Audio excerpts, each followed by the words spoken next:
और विशेषकर सभी विद्यार्थियों को बहुत बहुत शुभकामनाएं। बीते एक वर्ष में देश के आप सभी महानुभावों, शिक्षकों, प्रधानाचार्यों, नीतिकारों ने राष्ट्रीय शिक्षा नीति को धरातल पर उतारने में बहुत मेहनत की है। कोरोना के इस काल में भी लाखों नागरिकों से, शिक्षकों, राज्यों, ऑटोनोमस बॉडीज से सुझाव लेकर टास्क फोर्स बनाकर नई शिक्षा नीति का चरणबद्ध तरीके से लागू किया जा रहा है। बीते एक वर्ष में राष्ट्रीय शिक्षा नीति को आधार बनाकर अनेक बड़े फैसले लिए गए हैं। आज इसी कड़ी में मुझे बहुत सारी नई योजनाएं, नए इनिशिएटिव्स, इसकी शुरुआत करने का सौभाग्य मिला है। साथियों, ये महत्वपूर्ण अवसर ऐसे समय में आया है जब देश आजादी के 75 साल का अमृत महोत्सव मना रहा है। आज से कुछ ही दिन बाद 15 अगस्त को हम आजादी के 75वें साल में प्रवेश भी करने जा रहे हैं। एक तरह से नई राष्ट्रीय शिक्षा नीति का इम्प्लीमेंटेशन आजादी के अमृत महोत्सव का प्रमुख हिस्सा बन गया है।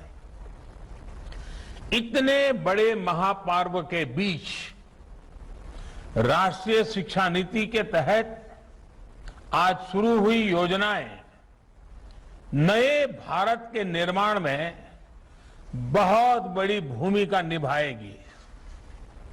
भारत के जिस सुनहरे भविष्य के संकल्प के साथ आज हम आजादी का अमृत महोत्सव मना रहे हैं, उस भविष्य की ओर हमें आज की नई पीढ़ी ही ले जाएगी। भविष्य हम कितना आगे जाएंगे, कितनी ऊंचाई प्राप्त करेंगे, ये इस बात पर निर्भर करेगा कि हम अपने युवाओं को वर्तमान में यानी आज कैसी शिक्षा दे रहे हैं, कैसी दिशा दे रहे हैं। इसलिए मैं मानता हूं भारत की नई राष्ट्रीय शिक्षा नीति राष्ट्र निर्माण के महायज्ञ में बड़े फैक्टर में से एक है और इसलिए देश ने इस शिक्षा नीति को इतना आधुनिक बनाया है, इतना फ्यूचर रेडी रखा है। आज इस कार्यक्रम में जुड़े अधिकांश महानुभाव नई राष्ट्रीय शिक्षा नीति की बारीकियों से परिचित हैं, लेकिन ये कितना बड़ा मिशन है, इस एहसास को हमें बार बार याद करना ही है। साथियों, देश भर से हमारे कई युवा स्टूडेंट्स भी इस कार्यक्रम में हमारे साथ हैं।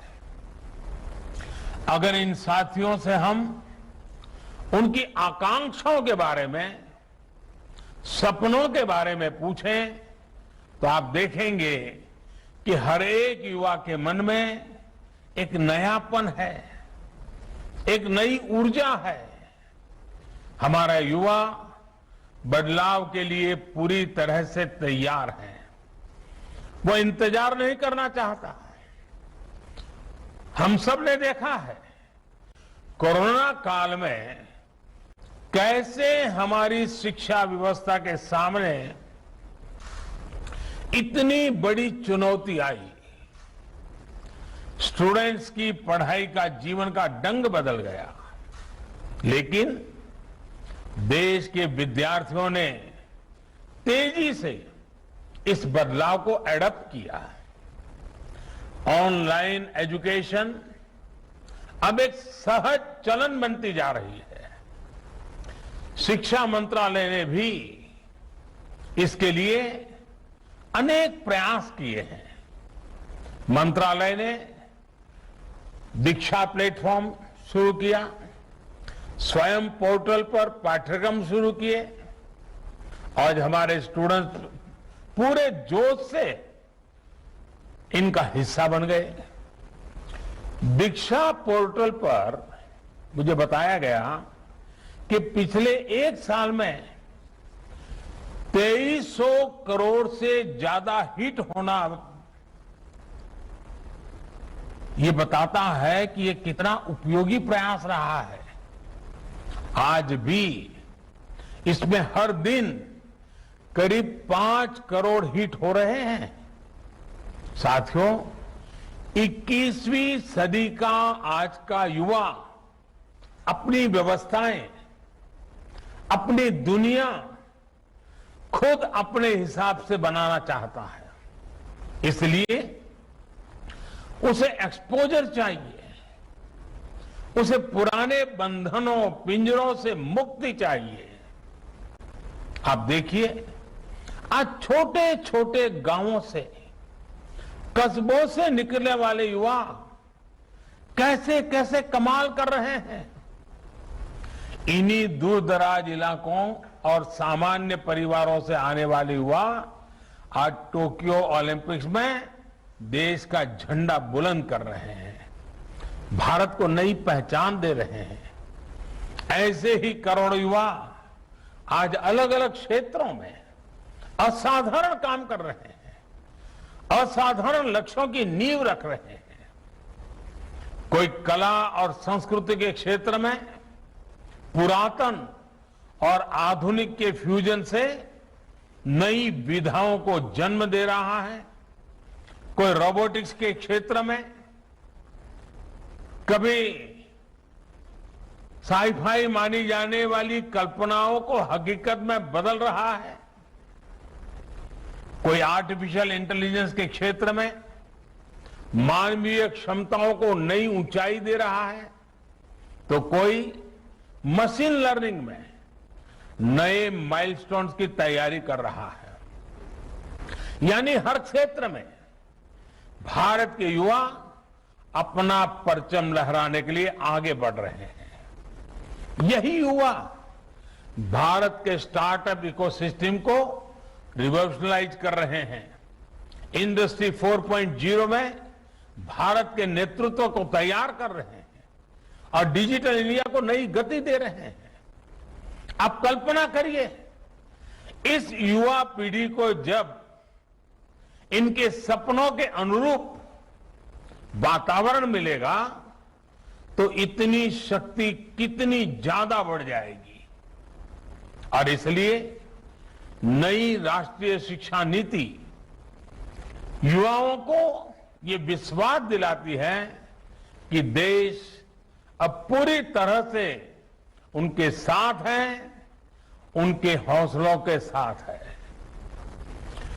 जिस आर्टिफिशियल इंटेलिजेंस के प्रोग्राम को अभी लॉन्च किया गया है, वो भी हमारे युवाओं को फ्यूचर ओरिएंटेड बनाएगा, एआई ड्रिवन इकोनॉमी के रास्ते खोलेगा। शिक्षा में ये डिजिटल रिवॉल्यूशन पूरे देश में एक साथ आए, गांव शहर सब समान रूप से डिजिटल लर्निंग से जुड़े, इसका भी ख्याल रखा गया है। नेशनल डिजिटल एजुकेशन आर्किटेक्चर यानी एनडीआर और national education technology forum NETF इस दिशा में पूरे देश में डिजिटल और टेक्नोलॉजिकल फ्रेमवर्क उपलब्ध कराने में अहम भूमिका निभाएंगे। युवा मन जिस दिशा में भी सोचना चाहे, खुले आकाश में जैसे उड़ना चाहे, देश की नई शिक्षा व्यवस्था उसे वैसे ही अवसर उपलब्ध कराएगी। साथियों, बीते एक वर्ष में आपने भी ये महसूस किया होगा कि राष्ट्रीय शिक्षा नीति को किसी भी तरह के दबाव से मुक्त रखा गया है। जो ओपननेस पॉलिसी के लेवल पे है, वही ओपननेस स्टूडेंट्स को मिल रहे विकल्पों में भी है। अब स्टूडेंट्स कितना पढ़े, कितना समय तक पढ़े, ये सिर्फ बोर्ड्स और यूनिवर्सिटी नहीं तय करेगा। इस फैसले में स्टूडेंट्स की भी सहभागिता होगी। मल्टीपल एंट्री एंड एग्जिट की जो व्यवस्था आज शुरू हुई है, इसने स्टूडेंट्स को एक ही क्लास और एक ही कोर्स में जकड़े रहने की मजबूरी से मुक्त कर दिया है। आधुनिक टेक्नोलॉजी पर आधारित एकेडमिक बैंक ऑफ क्रेडिट, इस सिस्टम से इस दिशा में स्टूडेंट्स के लिए रिवॉल्यूशनरी चेंज आने वाला है। अब हर युवा अपनी रुचि में, अपनी सुविधा से कभी भी एक स्ट्रीम को चूज कर सकता है, छोड़ सकता है। अब कोई कोर्स सेलेक्ट करते समय ये डर भी नहीं रहेगा कि अगर हमारे डिसीजन गलत हो गया तो क्या होगा। इसी तरह structured assessment for analysing learning levels, यानी सफल के जरिए स्टूडेंट्स के आकलन की भी वैज्ञानिक व्यवस्था शुरू हुई है। ये व्यवस्था आने वाले समय में स्टूडेंट्स को परीक्षा के डर से भी मुक्ति दिलाएगी। ये डर जब युवा मन से निकलेगा तो नए नए स्किल लेने का साहस और नए नए इनोवेशंस का नया दौर शुरू होगा, संभावनाएं असीम विस्तार होगी। इसलिए मैं फिर कहूंगा कि आज नई राष्ट्रीय शिक्षा नीति के तहत जो ये नए कार्यक्रम शुरू हैं, उनमें भारत का भाग्य बदलने का सामर्थ्य है। साथियों, हमने आपने दशकों से ये माहौल देखा है। जब समझा जाता था कि अच्छी पढ़ाई करने के लिए विदेश ही जाना होगा, लेकिन अच्छी पढ़ाई के लिए विदेशों से स्टूडेंट्स भारत आए, बेस्ट इंस्टीट्यूशंस भारत आए, ये अब हम देखने जा रहे हैं। ये जानकारी बहुत उत्साह बढ़ाने वाली है कि देश की 150 से ज्यादा यूनिवर्सिटीज में ऑफिस ऑफ इंटरनेशनल अफेयर्स स्थापित किए जा चुके हैं। भारत के हायर एजुकेशन इंस्टीट्यूट्स अंतर्राष्ट्रीय स्तर पर रिसर्च और एकेडमिक में और आगे बढ़े, इसके लिए आज नई गाइडलाइंस भी जारी की गई है। साथियों, आज बन रही संभावनाओं को साकार करने के लिए हमारे युवाओं को दुनिया से एक कदम आगे होना पड़ेगा। एक कदम आगे का सोचना ही पड़ेगा। हेल्थ हो, डिफेंस हो, इंफ्रास्ट्रक्चर हो, टेक्नोलॉजी हो, देश को हर दिशा में समर्थ और आत्मनिर्भर होना होगा। आत्मनिर्भर भारत का ये रास्ता स्किल डेवलपमेंट और टेक्नोलॉजी से होकर जाता है, जिस पर एनईपी में विशेष ध्यान दिया गया है। मुझे खुशी है कि बीते एक साल में 1200 से ज्यादा उच्च शिक्षा संस्थानों में स्किल डेवलपमेंट से जुड़े सैकड़ों नए कोर्सेज को मंजूरी दी गई है। साथियों, शिक्षा के विषय में पूज्य बापू महात्मा गांधी कहा करते थे, राष्ट्रीय शिक्षा को सच्चे अर्थों में राष्ट्रीय होने के लिए राष्ट्रीय परिस्थितियों को रिफ्लेक्ट करना चाहिए। बापू के इसी दूरदर्शी विचार को पूरा करने के लिए स्थानीय भाषाओं में मदर लैंग्वेज में शिक्षा का विचार एनईपी में रखा गया है। अब हायर एजुकेशन में मीडियम ऑफ इंस्ट्रक्शन के इसके लिए स्थानीय भाषाओं में भी एक विकल्प होगी।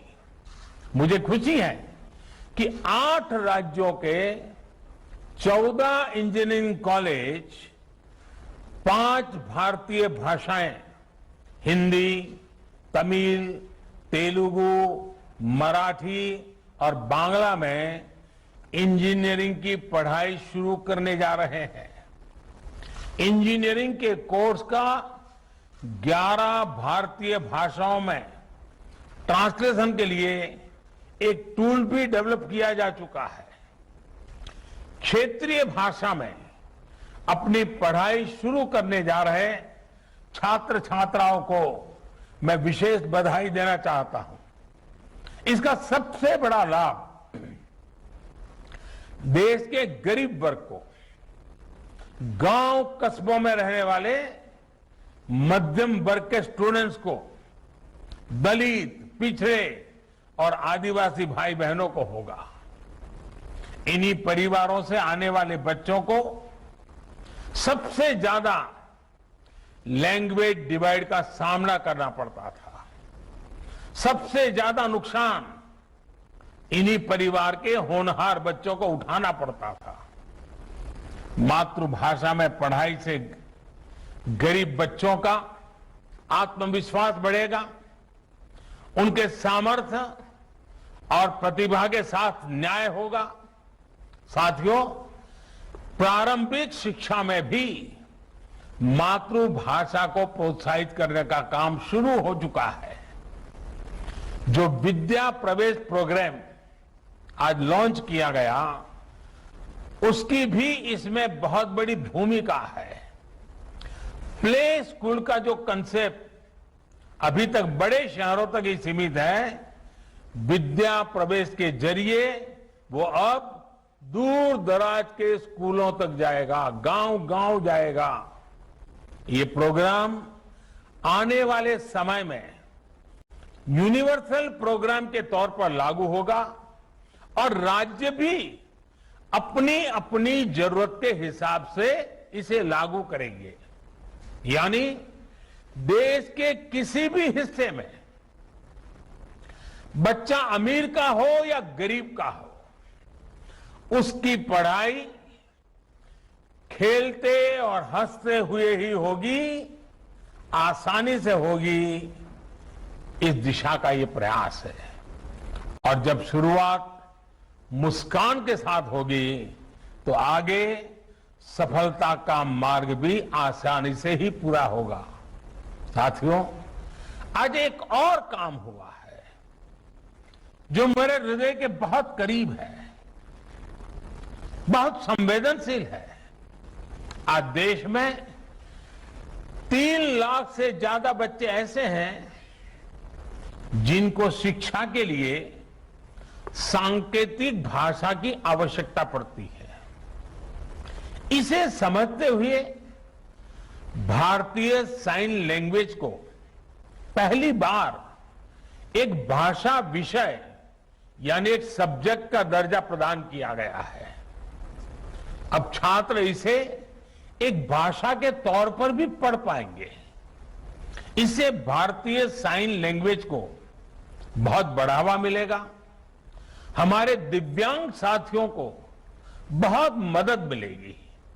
साथियों, आप भी जानते हैं कि किसी भी स्टूडेंट की पूरी पढ़ाई में उसके जीवन में बड़ी प्रेरणा उसके अध्यापक होते हैं।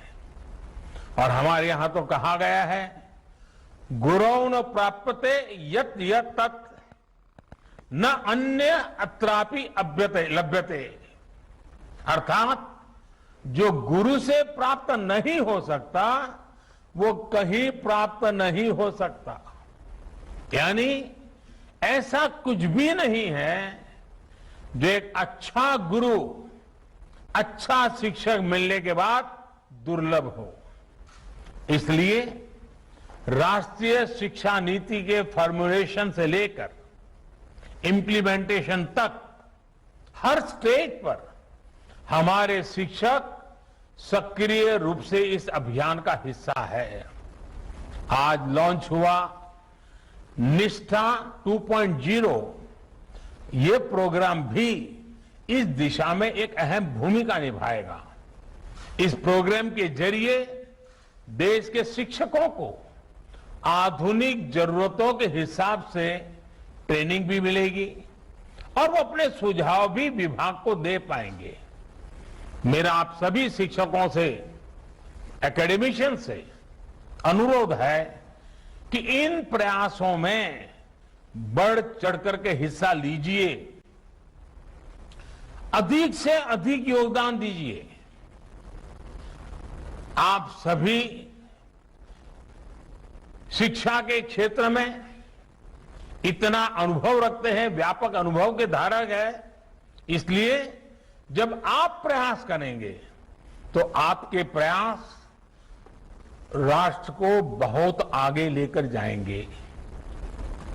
मैं मानता हूं कि इस कालखंड में हम जिस भी भूमिका में हैं, हम सौभाग्यशाली हैं कि हम इतने बड़े बदलावों के गवाह बन रहे हैं, इन बदलावों में सक्रिय भूमिका निभा रहे हैं। आपके जीवन में ये स्वर्णिम अवसर आया है कि आप देश के भविष्य का निर्माण करेंगे, भविष्य की रूपरेखा अपने हाथों में खींचेंगे। मुझे पूरा विश्वास है आने वाले समय में जैसे जैसे नई राष्ट्रीय शिक्षा नीति के अलग अलग फीचर्स हकीकत में बदलेंगे, हमारा देश एक नए युग का साक्षात्कार करेगा। जैसे जैसे हम अपनी युवा पीढ़ी को एक आधुनिक और राष्ट्रीय शिक्षा व्यवस्था से जोड़ते जाएंगे, देश आजादी के अमृत संकल्पों को हासिल करता जाएगा। इन्हीं शुभकामनाओं के साथ मैं अपनी बात समाप्त करता हूं। आप सब स्वस्थ रहें और नई ऊर्जा के साथ आगे बढ़ते रहें। बहुत बहुत धन्यवाद।